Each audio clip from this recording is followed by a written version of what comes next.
তোমরা সবাই কেমন আছো? আশা করি তোমরা সবাই খুব খুব খুব ভালো আছো। আমিও খুব ভালো আছি, আমার পরিবারের সবাই খুব ভালো আছে।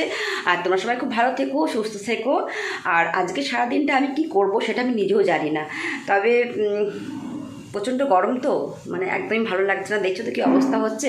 তো সকাল সকাল ভাবলাম রান্নাটা সেরে নিই। ব্রেকফাস্ট করা হয়ে গেছে, তোমাদের সঙ্গে শেয়ার করতে পারলাম না। তো এখন রান্নাটা আমি সারছি, রান্নাটা সেরে পর স্নান করবো। পুরো ঘেমে স্নান করে যাচ্ছে, আর কিচ্ছু পরতে ভালো লাগছে না। কানের গলা সব খুলে রেখে দিয়েছি, এত গরমে একদম বিরক্ত লাগছে। আর রান্নাঘরে ঢোকা মাত্র তো অবস্থা খারাপ হয়ে যাচ্ছে, কি বলবো। রান্নাঘরে একদম কাটাতে ভালো লাগছে না। তো সকাল সকাল রান্নাটা সেরে নিই, তারপর দেখা যাক কী হয়। আর প্রচুর কাজ বাকি, কী করে যে কোনটা কীভাবে করব সেটাই বুঝতে পারছি না, কারণ যাবার সময় এগিয়ে আসছে। তো এবারে যাবার পালি। আর বোধহয় কিছুদিন আছি আমরা, তারপর আবার চলে যাব নিজের জায়গায় রাজস্থান। সেইখানে আবার আরও আলাদা জগৎ। ওইখানে তো প্রচণ্ড গরম, সেখানে তো কোনো কথাই হবে না। এইখানে যখন এত গরম, তো এখানে তো আরও বেশি গরম হবে। তো কাজগুলো তাড়াতাড়ি করে নিই, তারপর তোমাদের সঙ্গে আবার আসবো কথা বলতে।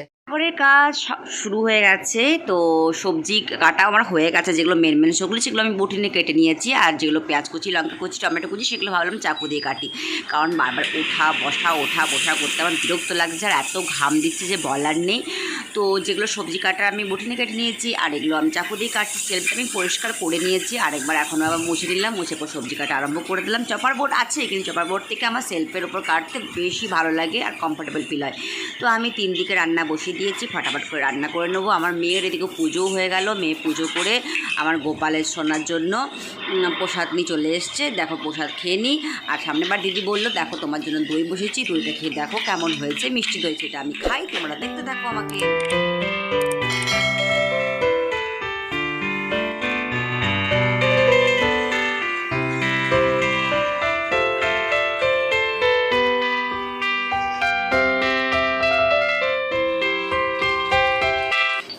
রান্না করতে করতে মধ্যেখানে একটু রেস্টুরেন্ট নিলাম, আর দই খাওয়াও হয়ে গেল। আর ব্যালকনিতে খুব সুন্দর একটা হাওয়া দিচ্ছিল, সেসব উপভোগ করাও হয়ে গেল। আবার চলে আসলাম রান্নাঘরে।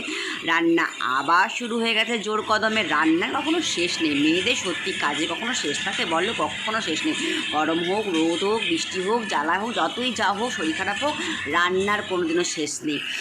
তো সব কিছু করতে করতে রান্নাটাও করে নিচ্ছি। আর রান্না দেখো, এটার মধ্যে আমি করব একটু মাংস, আর আজকে করব পটল চিংড়ি, একটু সামান্য মাংস, ডাল, চাটনি, করলা আলু ভাজা। এগুলো হচ্ছে আজকের মেনু। আর সঙ্গে তো আছে ভাত। তো এইসব নিয়ে আজকে রান্না হচ্ছে, রান্না চলছে। গরমও লাগছে, রান্নাও করছি। তো রান্নাটা করে নিই ঘামতে ঘামতে, তারপরে স্নান টান করে ভালো করে জমিয়ে খাওয়া দাওয়া করবো। তো রান্না করছে এদিকে। আর সব থেকে কী বলো তো, 4টা ওভেন হয়ে না আমার খুব ভালো হয়েছে। তা রান্না করতে আমার খুব ইজি হয়। আর আগের দিনে কিছু চিংড়িও ছিল, সেটা দিয়ে পটল চিংড়ি করে নেবো। পটল চিংড়ি কালারটা কেমন হয়েছে তোমরা অবশ্যই কিন্তু আমার কমেন্ট সেকশনে জানাবে। আমি কিন্তু খুব ভালো রান্না করতে পারি না। যাই হোক, আমার রান্না মোটামুটি শেষ হয়ে গেছে। এবার যাচ্ছি স্নান করতে। স্নান করে খাওয়া দাওয়া করে রেস্ট করে তোমাদের সামনে আবার চলে আসবো। ঠিক আছে, টাটা। দেখো, আমরা বিকালে আজ খাচ্ছি ফুচকা। বিকাল তো না, ঠিক সন্ধ্যা হয়ে গেছে। সন্ধ্যার সময় খাচ্ছি ফুচকা খাবো। আর সামনে বাড়ি একটা দিদি দিয়ে গেছে এই তিল পিঠা আর সিমই।